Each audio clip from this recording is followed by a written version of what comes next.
I tell you, when we obey the Lord, when we do what He says do, and as we're going along the coastline here, and right over to my left is Capernaum, where Jesus headquartered His ministry. And He did more miracles in that place and in this region than anywhere. I'm telling you, that same voice can whisper to you direction, can whisper to you what to do to make that business prosper. It was on this Sea of Galilee that He said to a failing businessman, "Cast your nets on the other side." And when he cast his nets on the other side, the Bible said that so many fish came in the nets that he had to call for the other boats and say, "Help me, I'm sinking in prosperity and blessing." God can whisper to you one direction. It was one whisper that came to Simon Peter when he was in a storm on this body of water. Jesus came walking on the water. He had told him to go over to the other side. And just because you are in a storm doesn't mean you're out of the will of God.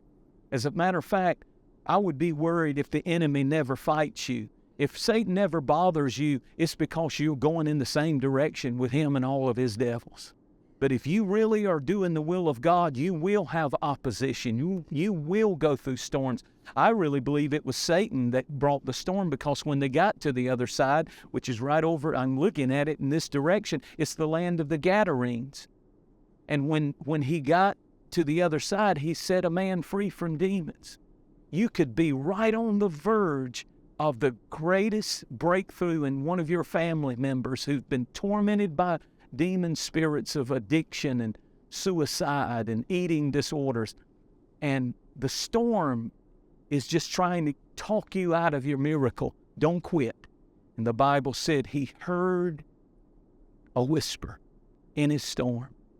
And he said, "Lord, if it's you, if that's you out on this water, walking on the water, bid me to come." And he heard one whisper that changed his life. Jesus said, "Come. Come on. Come on." And he stepped off the boat and he walked on the water with Jesus. I'm preaching to some people right now who need to know that Jesus is not finished with you. His greatest whispers are not in your past. Ask Him right where you are. He's speaking, saying, "Come to me. Give me your life. Give me your struggles. Give me your questions." I'll never forget as long as I live.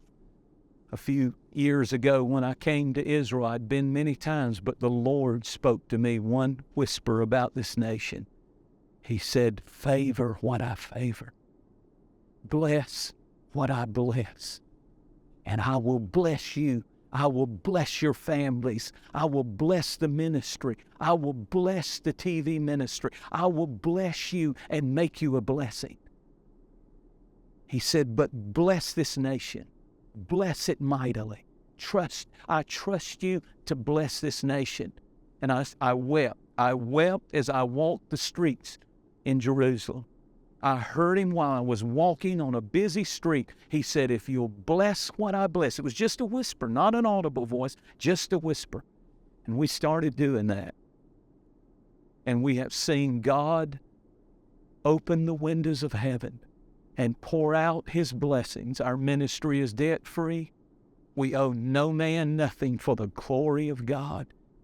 And we do missions all over the world, and especially right here in the nation of Israel. Why?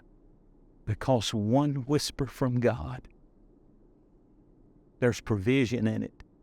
There's healing in it. In His whisper, there's direction. There's a plan of God for you and your family for generations.